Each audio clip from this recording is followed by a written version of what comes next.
Welcome back to Free Movie Recap.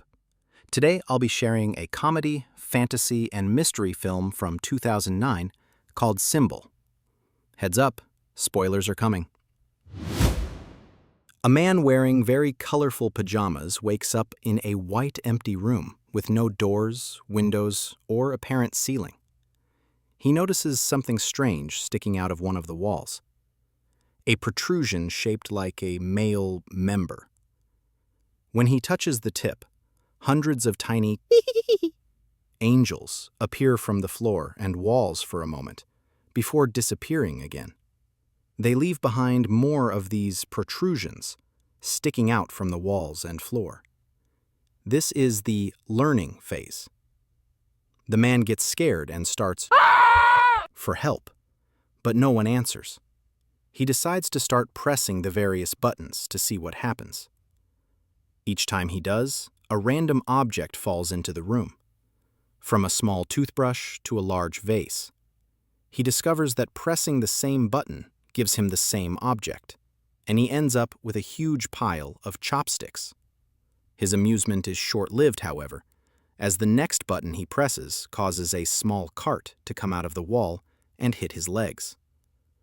The button after that transforms into a butt and passes gas on his face. Hours later, the man has accumulated a huge variety of random objects.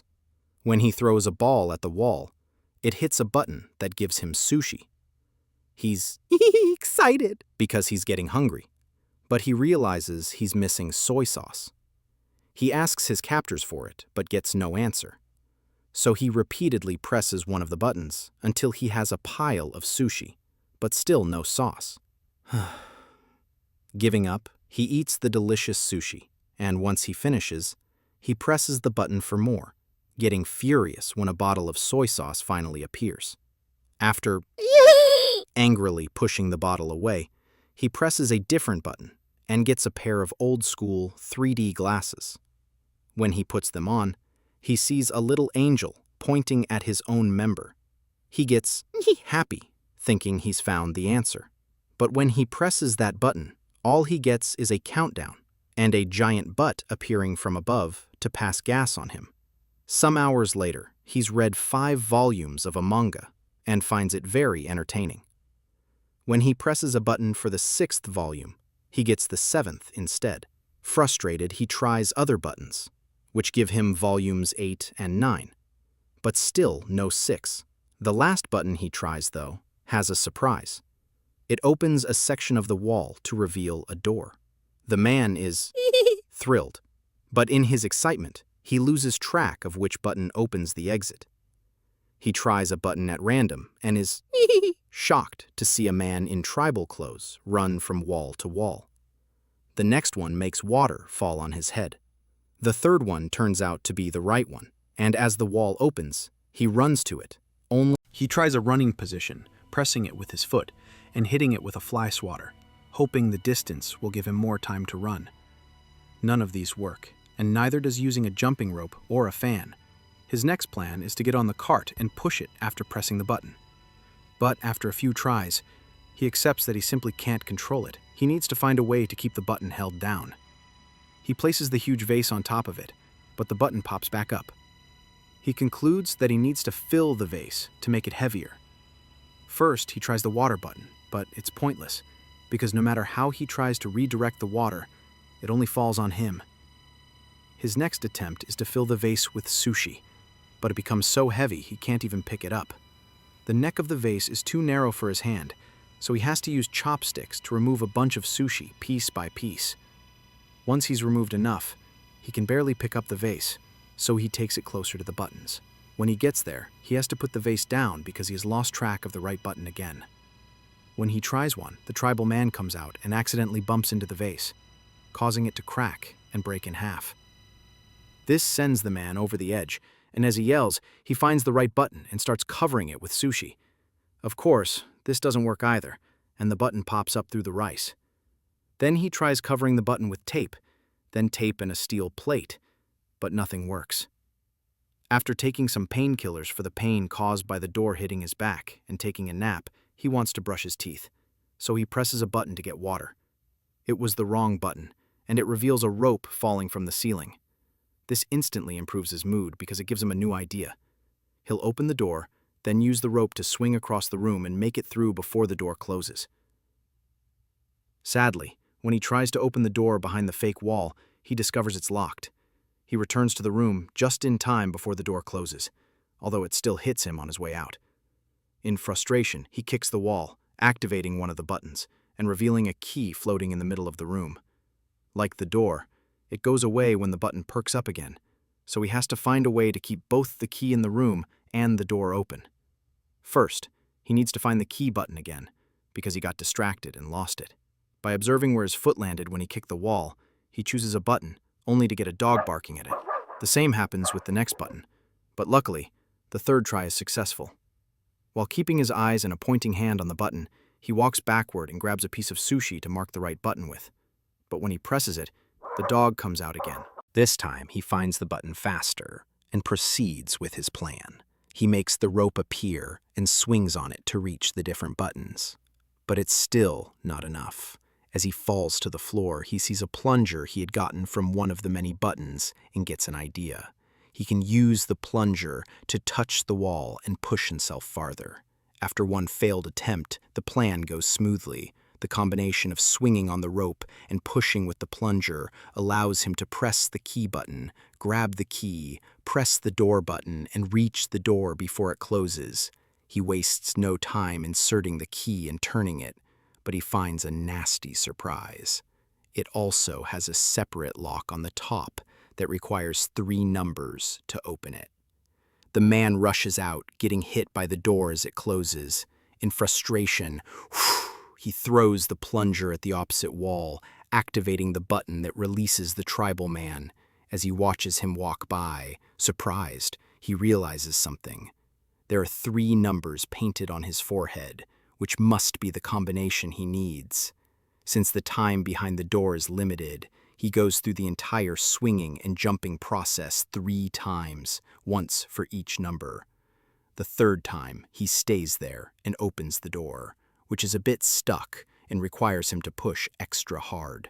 When he finally manages to do so, the piece of wall behind him closes, leaving him trapped and without enough room to finish opening the door. Sad. Devastated, the man sits on the floor and starts crying, remembering all the fun he had with the objects from the buttons. He was locked there too, but at least he had room to move and entertainment.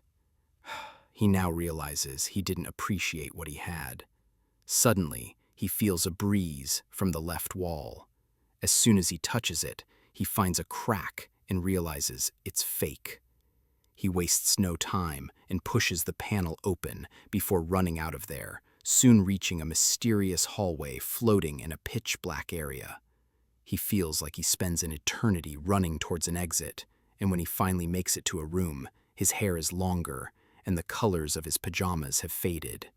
This room is also empty, and the door he used closes as he enters. But instead of tiny angels, here there are adult ones who also disappear into the wall and only leave their protrusions to be used as buttons. This is the practice phase. Meanwhile, in a city in Mexico, a little boy named Antonio's family is worried because his father, a wrestler known as Escargot Man, is behaving more quietly than usual. His wife thinks it may be because his next opponent is much younger, but the grandfather points out that what matters is experience, not youth. Escargot Man is picked up by his daughter, Sister Karen, in her truck, and she drives him to the wrestling ring so he can get ready, which includes changing clothes and praying. At school, Antonio is being bullied by his classmates for betting on Escargot Man. As the match time approaches, Sister Karen takes her van again and picks up Antonio and their grandfather to take them to see Escargot Man in action. Karen doesn't stay, and Antonio and his grandfather find some of the last seats just before the show begins. The first team to enter the ring is the Northern Tough Ones, made up of Super Demon and Tequila Joe. Then Escargot Man and his partner, Silver Eagle, come in under the team name Kiss Me A Lot. Silver Eagle is the first to fight for his team with a brilliant beginning, but he's soon overpowered when the Northern Tough Ones fight him together instead of one-on-one. They keep gesturing at Escargot Man, asking him to join the fight, but he refuses to do so until Silver Eagle tricks Super Demon and Tequila Joe into hitting each other, allowing him to escape.